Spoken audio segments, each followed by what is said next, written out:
Welcome to the official companion podcast to the brand new release movie, Stolen Girl. I'm Nicole Engelbrecht, and you're listening to part 1 of the Stolen Girl official companion podcast, Finding Nadia. Stolen Girl is out in cinemas across South Africa right now, and the film is based on such a compelling and heart-rending real-life case that Filmfinity thought it was a brilliant opportunity to explore it further with all of True Crime South Africa's listeners. This 2-part companion podcast series is not just going to be a deep dive into the real case behind Stolen Girl, but Filmfinity also envisioned using the platform to explore the scourge of missing children in South Africa. And the second part of the companion podcast will focus on just that. Why are children going missing in our country? And how can we all contribute to making the world a safer place for all children? Of course, I love the idea of using this platform for any form of education, and if it's around child safety, all the better. But I also love the idea of this companion podcast for another reason. It's the first time I'll be covering an international case on the podcast. Cue collective gasp from True Crime South Africa's audience. It is a first for the podcast. But even though this case took place in a different country, well, several different countries actually, I still think it's relevant to South Africa. And not just because our moviegoers are about to be enthralled by a stolen girl on the big screen. As the world gets smaller and smaller, and we get more connected across digital borders, more and more South Africans are falling in love with people living outside the country. And not to be an anti-Cupid here, but relationships aren't always smooth sailing. And when you've got 2 partners of different nationalities, and then add children into the mix, there is always a possibility that one partner will want to go back to their own home country if there's a breakup. While that should be negotiated legally and amicably, that's not always the case, right? Certainly any parent's nightmare is having their child held somewhere out of their reach, and parental abduction in custody dispute cases is not nearly as uncommon as you might think. Add in several international borders between you and your child, and you've got a recipe for a nightmare.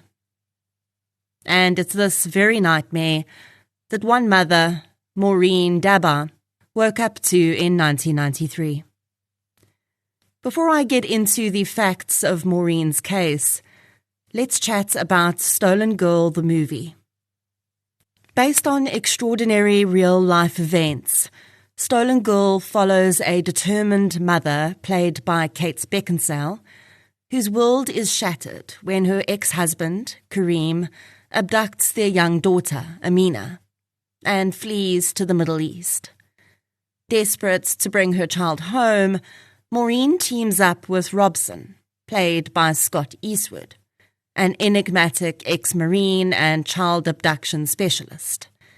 Their mission takes them to Beirut, where they dive into a treacherous web of international espionage, betrayal, and corruption.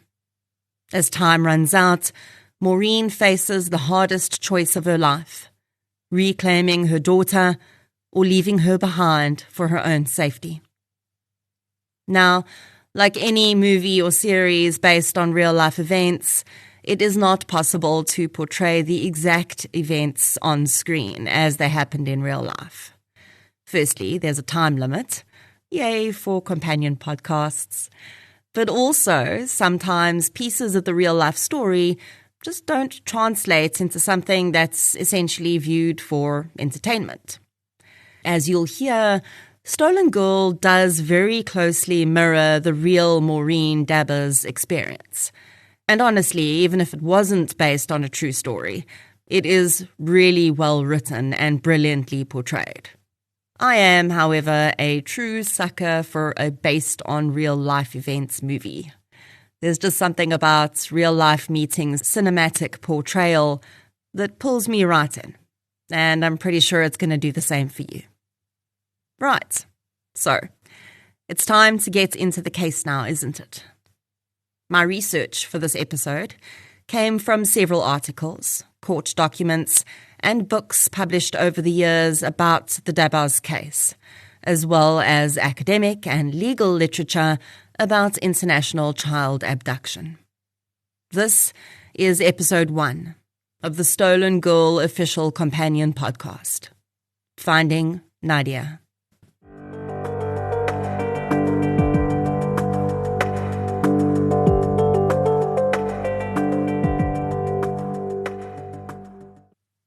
Maureen Dabbagh grew up in the pine forest country of Florida. Her father was a member of the Cherokee Nation of indigenous people of that area. So Maureen's upbringing in the 1960s and 70s was slightly different to most other children around her. Her family deeply embraced all its cultural backgrounds, and as a result, Maureen grew up easily interacting with people of all races and nationalities. Her father's job as a preacher also entrenched in Maureen a deep empathy for all human beings and a desire to help. And this would be reflected in one of her first career paths as a paramedic. When Maureen married her first husband and they started a family, which would eventually consist of 2 children, working as a paramedic became too strenuous when combined with motherhood. So she shifted into working as a seamstress. Her deep desire to effect real change in the world continued to burn in her heart, though. And much later in her life, it would come to the fore again, for reasons she could never have imagined, as she lived a relatively idyllic life with her young family. By the time Maureen turned 32, her life was very different. She was navigating a split with her husband and had been diagnosed with a debilitating rare nerve disease, which had resulted in serious paralysis in many parts of Maureen's body.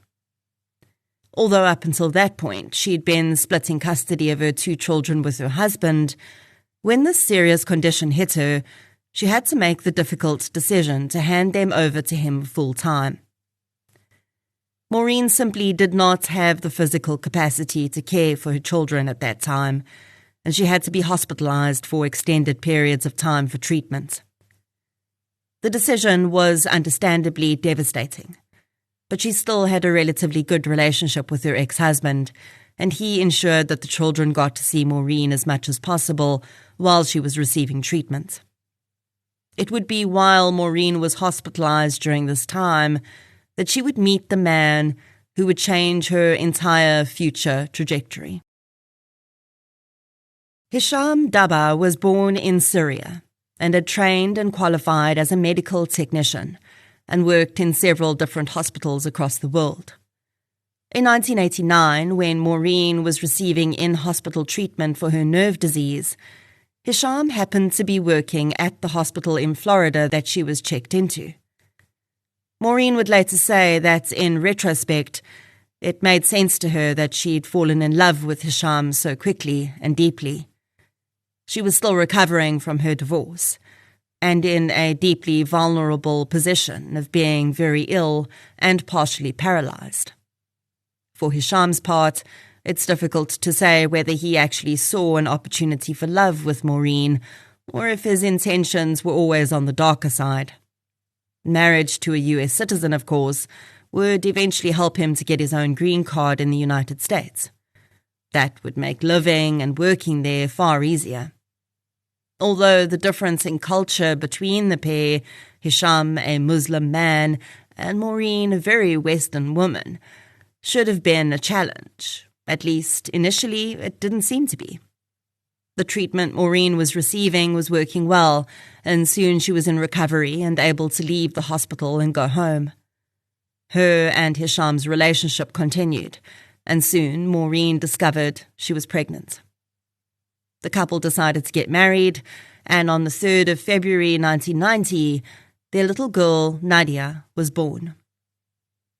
Even before the birth, Maureen had started to notice cracks forming in her relationship with Hisham.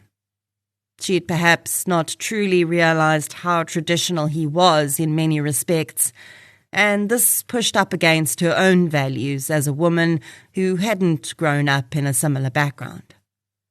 With their child being a daughter, Maureen began to realize just how much her daughter's upbringing would be impacted by her father's values, which, although she didn't expect him to cast aside, she'd never imagined raising a daughter in. Hisham had also started to show some deeply disturbing behaviour. Their disagreements were never just ordinary arguments, and he seemed deeply intent on controlling Maureen's every move. By the time Nadia celebrated her first birthday, the marriage was already on the rocks. But Hisham was not happy to settle for an easy divorce.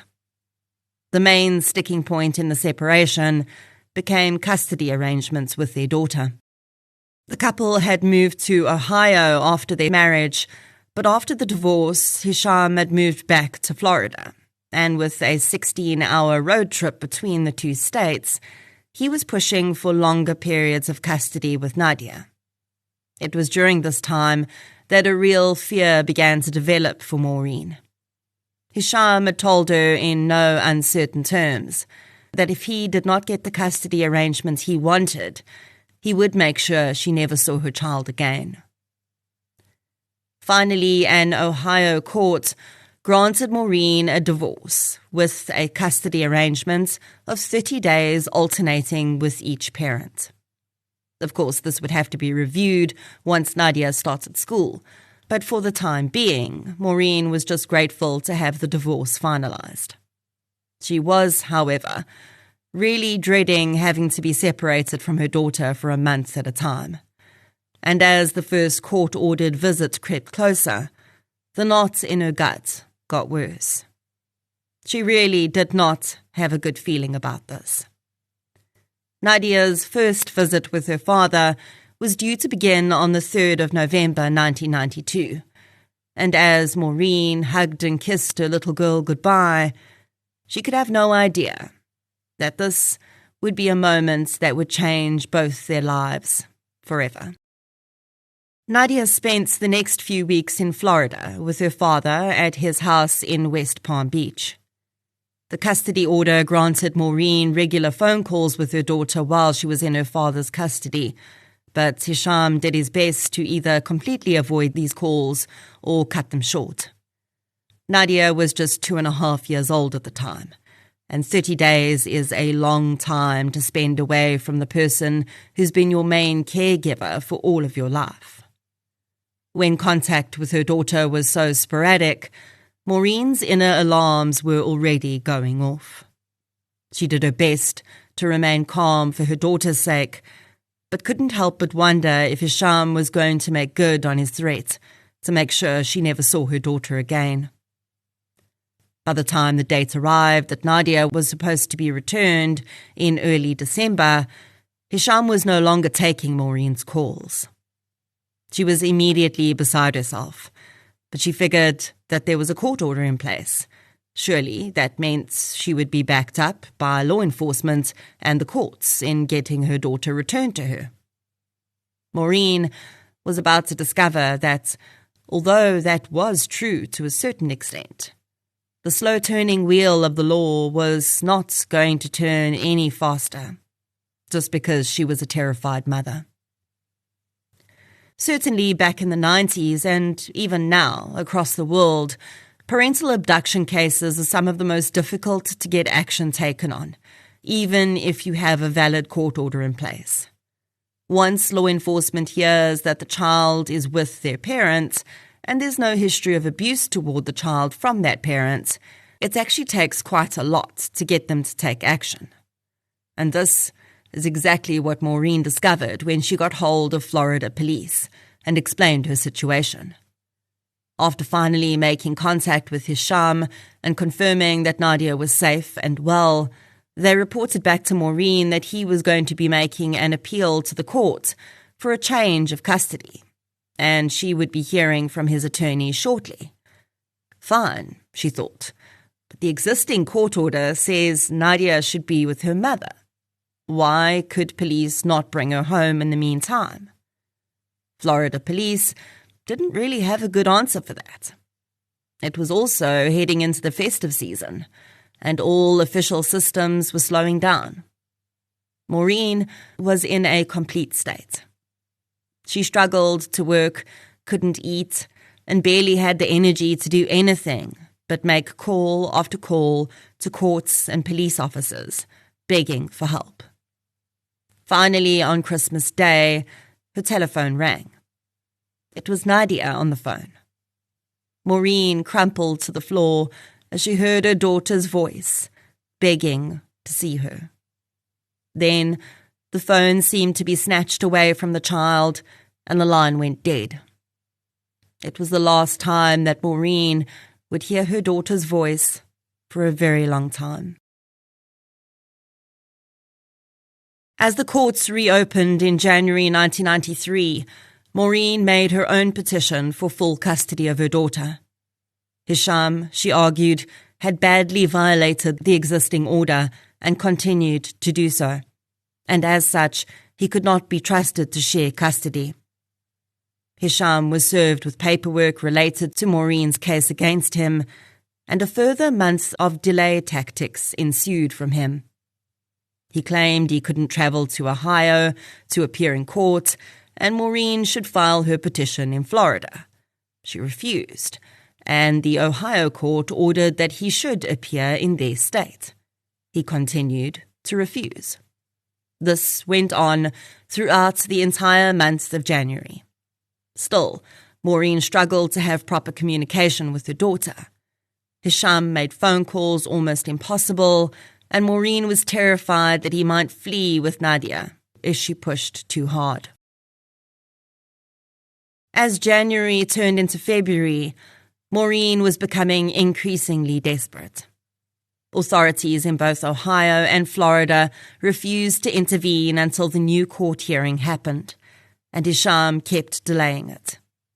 Nadia's third birthday came and went in early February, without Maureen even being able to wish her daughter a happy birthday.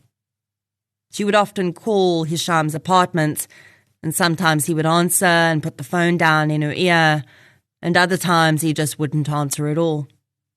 When she heard his voice on the other side, at least, she thought, she knew he was still there. And by extension, so was Nadia. Then, 2 weeks after Nadia's birthday, the phone in his apartment had not been answered in many days. Maureen called the apartment block manager, and he said he hadn't seen Hisham in a while, and he also hadn't paid his rent for February. Then she phoned the hospital where Hisham worked. He hadn't been to work in a week. On the edge of hysteria, Maureen phoned the sheriff's office in Florida. They could not find Hisham or Nadia either. Then, on the 17th of February, his car was found abandoned in an airport parking lot. A ticket on the window showed it had been there for 5 days. Hisham had very likely left the country with Nadia, and he had a huge head start. Despite Maureen's warnings to law enforcement that her husband was a Syrian citizen and he had threatened to ensure she would never see her child again, he had been left to his own devices pending a new custody hearing, even though he was already in violation of the existing court order.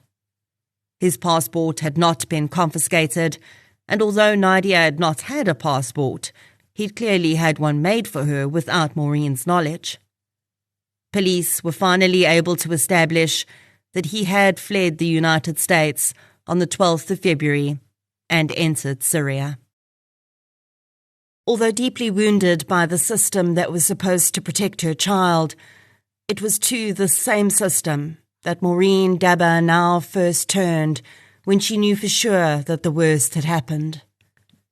She figured that if she was able to secure a full custody order for Nadia in the US, surely then Hisham's act of holding the child, a US citizen, would be a crime, and the Syrian authorities would work with the United States to bring her home safely. Certainly, this sounds logical, But Maureen would soon learn that there were several countries in the world who would not see it this way, and Syria was one of them. After months of court hearings, Maureen did get full custody of Nadia granted to her, and she was able to get a warrant of arrest issued for Hisham for international parental child abduction.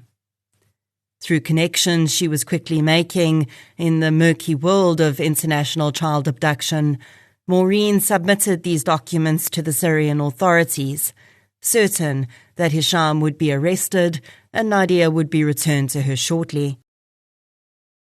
But the Syrian authorities were unmoved.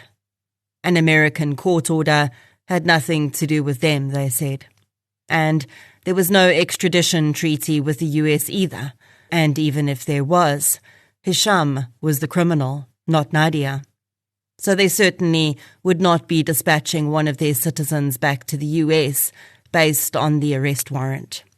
If Hisham left Syria and tried to re-enter the United States, they could do what they wanted. But until that happened, and Maureen knew it wouldn't, Syrian authorities were not getting involved.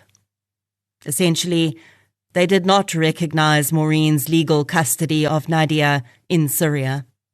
She was Hisham's biological daughter, and that was all they needed to know. Maureen was understandably devastated. But even just to get to that point, she'd started to immerse herself in the world of international child abduction.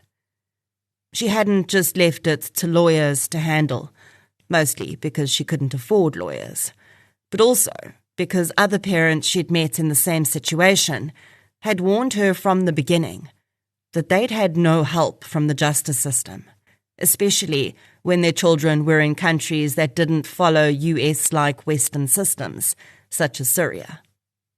And so she'd learned along the way that most parents, they called themselves the left behinds, ended up turning to a less than above board option to try to get their children back. The snatchback. Essentially, they would kidnap their own kidnapped child back. For many, it was the only way to recover their children, but it came with the extreme risks. It was, of course, illegal, and when you were doing it in countries like Syria that did not mess around when it came to punishing criminals, you were literally risking your life. But Maureen didn't care. She was prepared to die to ensure her daughter was safe. And at that point, the thought of never seeing her daughter again and leaving her to grow up with Hisham in Syria was a fate worse than death, in her opinion. International child abduction is so prevalent, even in the 1990s, that Maureen soon learned there was a whole network of people trained for this very activity. They were called snatchback agents, and each specialized in different countries. Maureen's first experience with one of these snatchback agents was one that stuck in her memory. Rather than one individual, it was a group of alleged ex-CIA and FBI operatives headed up by an ex-lawyer. The whole experience was so surreal, set in the dark basement of an apartment building, men who looked like they could snap your neck with one hand, and a distinct feeling that she did not belong there. That although that particular group didn't end up helping her, the moment stuck in her mind for decades to come. There would be many, many more experiences like this, and many more disappointments with individuals claiming they could help her and then either trying to scam her out of money she didn't have or simply disappearing when it came down to the crunch. By this time, Maureen had gone to the press and done her best to get her and Nadia's story out there. And in not so many words, she made it clear that she was now being forced to try the less savoury route to get her daughter out, because she was getting no help from the justice system. Maureen received a lot of support, but many urged her to try to keep things on the right side of the legal line. With her financial situation dire and having been let down by so many snatchback agents, Maureen made a bold decision. She would become a snatchback agent herself. She has never spoken publicly in full about the entire regime of training she undertook to become an agent. The whole industry, if you will, is shrouded in mystery and intrigue, and she'll only say that she became an expert in many areas of clandestine activity, including the lengths one might need to go to extract a child if things turned violent. The following is a direct quote from a newspaper article about her mission to retrieve her daughter from Syria. Quote, Maureen learned how to slip across borders undetected. She learned to make it appear as though she were in several places at once. She trained to use knives, automatic weapons, and improvised devices. She learned how to mine data from computers, plant misinformation, send classified transmissions. She became acquainted with night vision goggles, taser devices, and GPS tracking technology. End quote. While she searched for her own child, Maureen helped to retrieve several others from countries around the world. She watched left-behinds like her be reunited with their long-lost offspring. And still, there was no resolution for her and Nadia. Maureen had people in Syria trying to track Hisham down, but he seemed to be living under the radar. It began to dawn on Maureen that in her case, perhaps even being a snatchback agent herself wouldn't help if she couldn't even find her daughter in the first place. And so, in 1996, she decided to throw herself at the mercy of the Syrian authorities.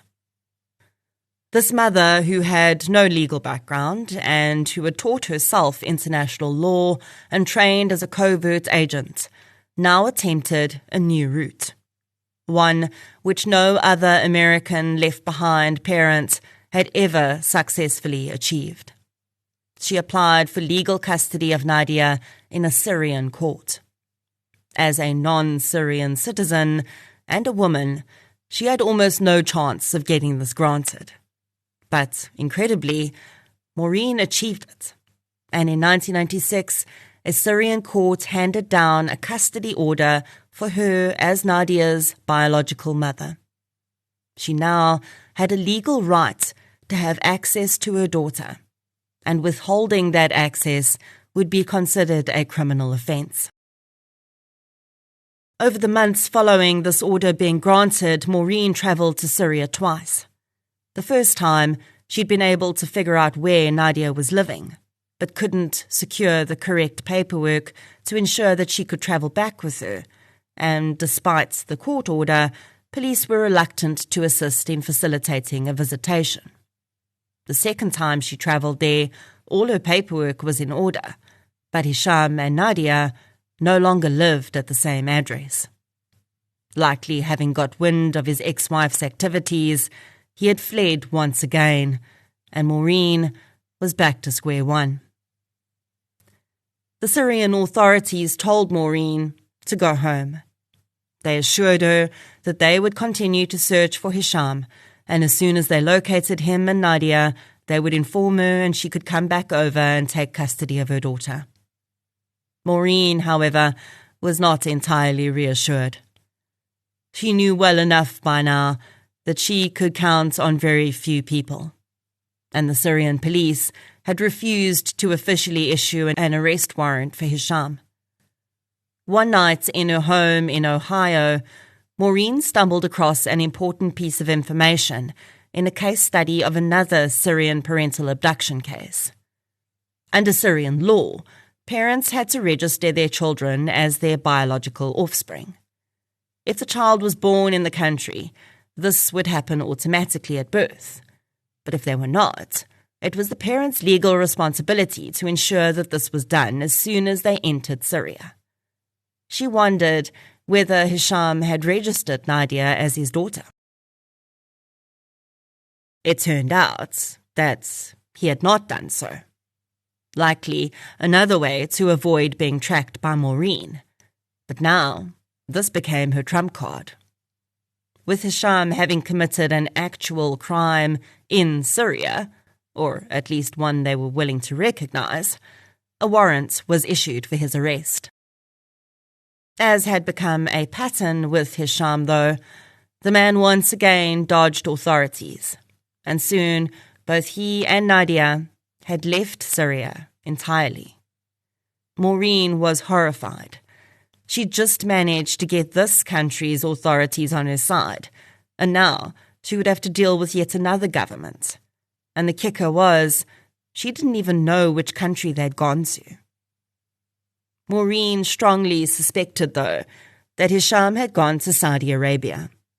He'd spoken of the country as much as he had of Syria when they were married. In fact, she knew that he had family in Saudi Arabia as well. With her agent's skills kicking in, Maureen started to track her ex-husband, but it would turn out to be far easier than she thought. Her first step was to get a list of every medical facility in the kingdom. Hisham needed to work, so she hoped that she could track him down that way. She came up with a story about being a nurse from a hospital in America who was treating a Saudi citizen in her facility, and the man's medical information was written in Arabic, so she needed help from the technician in question. The name she could make out for the technician, she said, was Hisham Daba, and she wondered if she could speak with him. It took just 2 retellings of this story for her to hit gold. Yes, the receptionist said she'd found the right hospital, but Mr. Daba had just finished his shift. Could she get him to call her back in the morning, the woman asked. Oh no, Maureen said. That's just fine. I've got everything I need. And she did. She now knew that Hisham was most definitely in Saudi Arabia, and he had to be living within a pretty small radius of the hospital he was working at. The Syrian authorities were pleased to hear that he'd been located, but also wondered how he'd gotten out of the country. His passport was supposed to be flagged, and it had been, but Hisham had used a fake passport to travel, and Nadia, who wasn't even registered as his daughter in Syria, also should not have been able to get a valid passport. So she too had travelled under fraudulent documentation. Throughout this case, something has struck me time and again, and that is how reluctant one country is to deal with another country, even if they are right next door to each other. In this case, Syria said that their hands were tied until Hisham came back across their borders. So Maureen had to set about dealing with Saudi Arabian authorities on her own. Ultimately, she wanted to be able to secure assistance to go into Saudi Arabia and remove her daughter back to the US legally. She didn't just want to alert authorities there to his illegal presence, because then he might flee again and she'd have to start all over. So she went to the consulate and spoke with the primary consul there, asking for a visa to enter the kingdom and the assistance to retrieve her child. Initially, the consul wanted nothing to do with it, but after explaining that Hisham was an international criminal, had illegally entered the kingdom with the child and was working illegally, he said he'd see what he could do. A phone call a few days later was a heart-stopping moment that Maureen thought would never come. Saudi officials had not arrested Hisham, but they had escorted him and Nadia to the airport and arranged that they leave the kingdom. Although Maureen was annoyed at this because Nadia was not a Syrian citizen, so she really could not be deported back there, what they said next tempered that annoyance.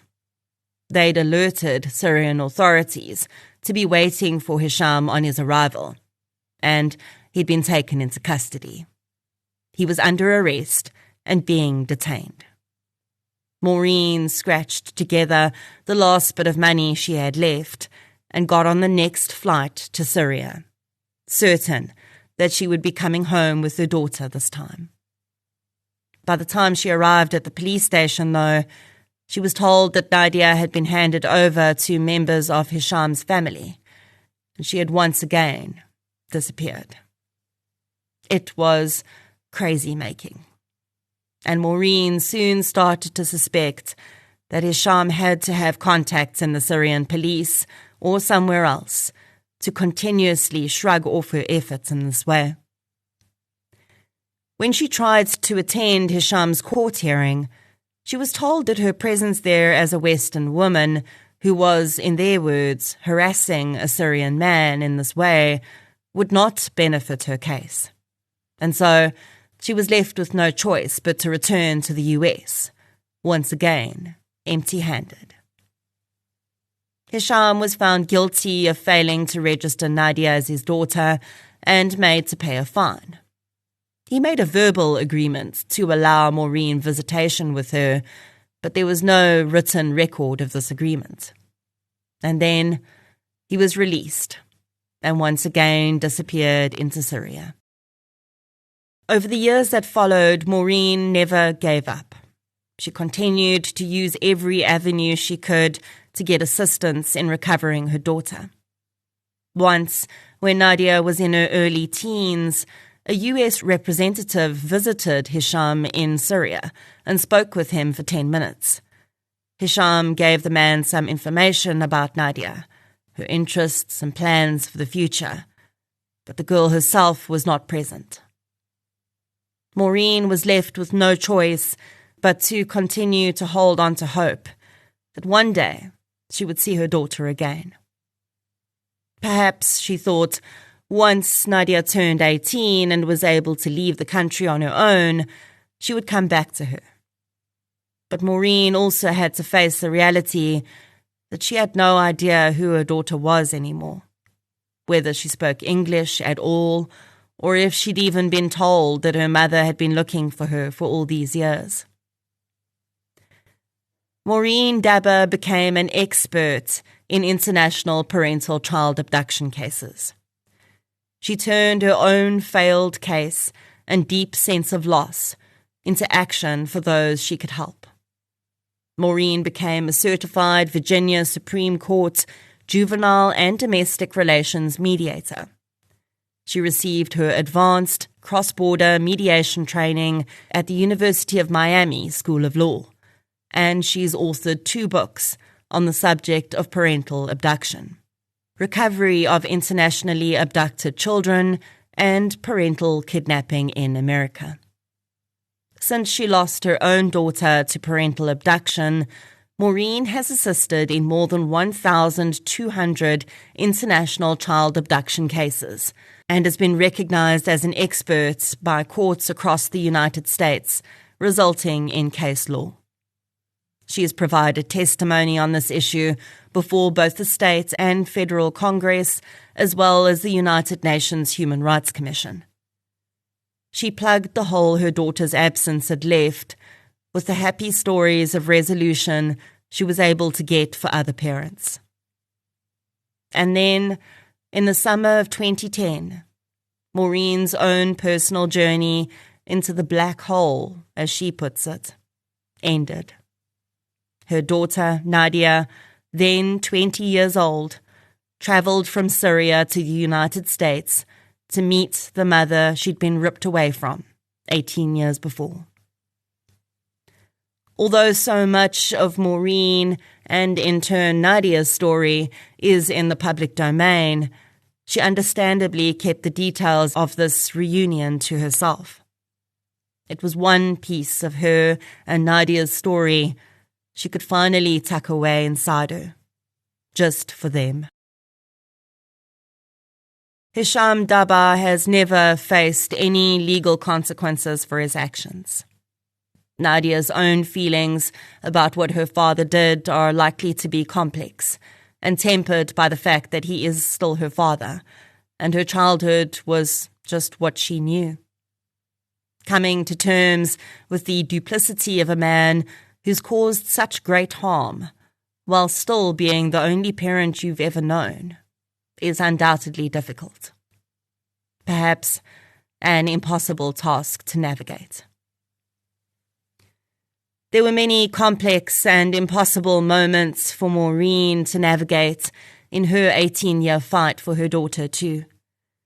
And one event which she recalls so eloquently presents somewhat of a judgment of Solomon moment. Maureen never really spoke much about the time she'd spent as a snatchback agent, or how close she'd come to actually abducting her own daughter back from her father. Not until after she'd been reunited with Nadia, and then she could speak more freely. On one of her trips to Syria in the early days, Maureen had actually managed to find Nadia. Or at least she'd found the townhouse she and Hisham were living in at that time, with several other family members. On that day, Maureen had been on a mission. She was prepared to kill or be killed. She managed to secure a weapon and more than enough ammunition, made sure she wasn't followed, and then staked out the townhouse for several days. She didn't see Nadia in person, but she did see Hisham. She watched him as he walked down the road with 2 shopping bags filled with groceries, and rage began to bubble up inside her.